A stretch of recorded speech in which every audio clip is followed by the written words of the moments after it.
समीर असले ना मला काही टेन्शन नसतं. मला माहिती आता काही झालं ना तर सगळं पार करेल. आफ्टर ऑल जिजू कोणाचे आहेत? नवरा कोणाचा आहे? बरं निघू ते सगळं जाऊ दे. मला सांग तुझी क्रिकेटची प्रॅक्टिस कशी चालली आहे? कमाल. दीप, पण तू तिथे स्वतःसाठी वेळ काढतेस ना का तिथे? अगं समीर आहेत ना ते माझ्यासाठी किती वेळ काढतात तुला माहिती आहे. इतक्या स्पेशल आणि छान गोष्टी करतात ना ते माझ्यासाठी. I know. त्यांनी मला एकदा कॉल केला होता ते कुरकुरीत भेंडीसाठी. त्या दिवसांमध्ये तर त्यांनी इतकी काळजी घेतली होती ना माझी Nikki.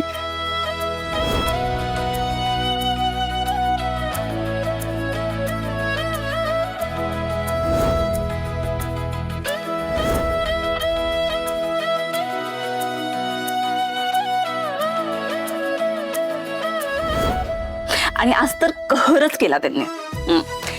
Best wife in the वर्ल्डचा किताब देऊन टाकला मला. असं ना असं एक बोर्ड होता आणि त्याच्यावर Arpita best wife in the world असं लिहिलं होतं त्यांनी.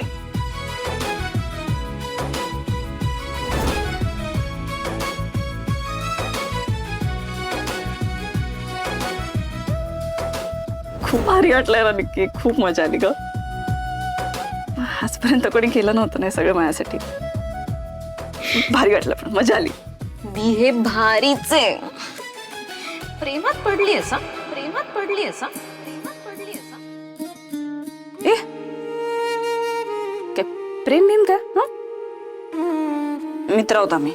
मित्र? दी तू आल्यापासून फक्त समीर समीर समीर समीर करतेस. आज इफ समीर सोडून काही जगच नाहीये तुला आणि मला सांगतेस आम्ही मित्र आहोत. दी मैत्रीच्या पुढे जे असतं ना तिथे पोचलीस तू. गप ग काही काय. आणि मैत्रीच्या पुढे काय असते तुला काय माहित? मोठा अनुभव असल्यासारखी बोलतेस.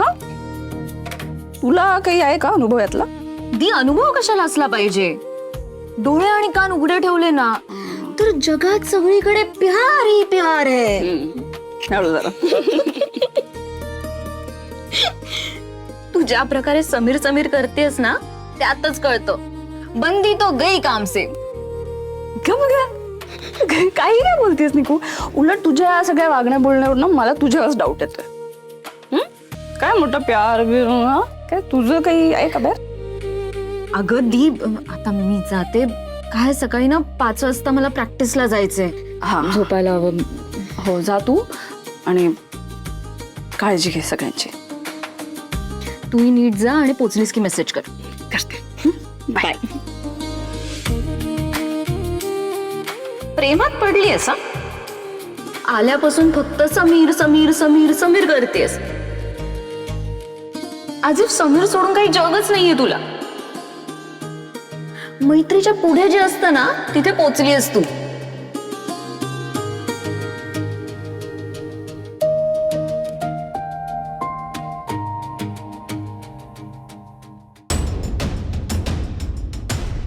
शपथ तिला डाऊट आला असता. वाचले.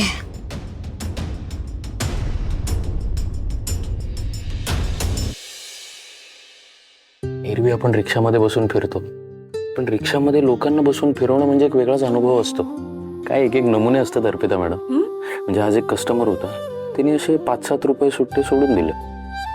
त्याच जागी दुसरा कस्टमर आला त्यांनी 2 रुपयासाठी अडून बसला. तो एक लग्न झालेलं जोडपं होतं. ते अचानक असं रिक्षामध्ये भांडायला लागलं. का तर त्या नवऱ्याने बायकोचे फोटो काढले नाहीत म्हणून. आणि कॉलेजमध्ये जाणारे एक कपल होतं. ते उगाच असे एकमेकांच्या जवळ जवळ करत होते. मला जरा ऑड वाटलं ते. मग काय केलं तुम्ही? अहो करणार काय मध्येच उतरवलं त्यांना. पण एक सांगतो तुम्हाला एक दिवस रिक्षा चालवून जगाकडे बघायची दृष्टी बदलली माझी. रिक्षावाले अनुभवाने इतके संपन्न का असतात ना ते आज कळलं मला. मला पण एकदा रिक्षा चालवून बघायचं. बघा बघा रिक्षा चालवून पैसे आणि अनुभव अशा दोन्ही गोष्टी मिळतात माणसाला. नाही पण ह्या जरा कस्टमर्स कडून जरा सांभाळू ना. आजकालचं जग काही बरं नाही आहे. कोण कसं निघेल काही सांगता येत नाही. नाही ते बरोबर आहे, पण आता पुढचे 7 दिवस तरी घरामध्ये रेग्युलर इन्कम येईल. एकीकडे नोकरी शोधतोय मी, पण बघू कसं होईल. मिळेल, खूप चांगली नोकरी मिळेल तुम्हाला. बघा, तुम्ही न लाजता मिळेल ते काम करताय. खरंच तुमच्या या स्वभावाचं ना खूप कौतुक वाटतं मला. अहो, माझं जाऊ द्या, 2 परीक्षा बाकी आहेत अजून. आजी काही बोलली का परीक्षेबद्दल? हो, म्हणजे त्यांच्या सगळ्याच परीक्षा एकदम अशा सरप्राईज आहेत. आता ही 4थी परीक्षा कुठलं नवीन सरप्राईज असणार आहे काय माहिती.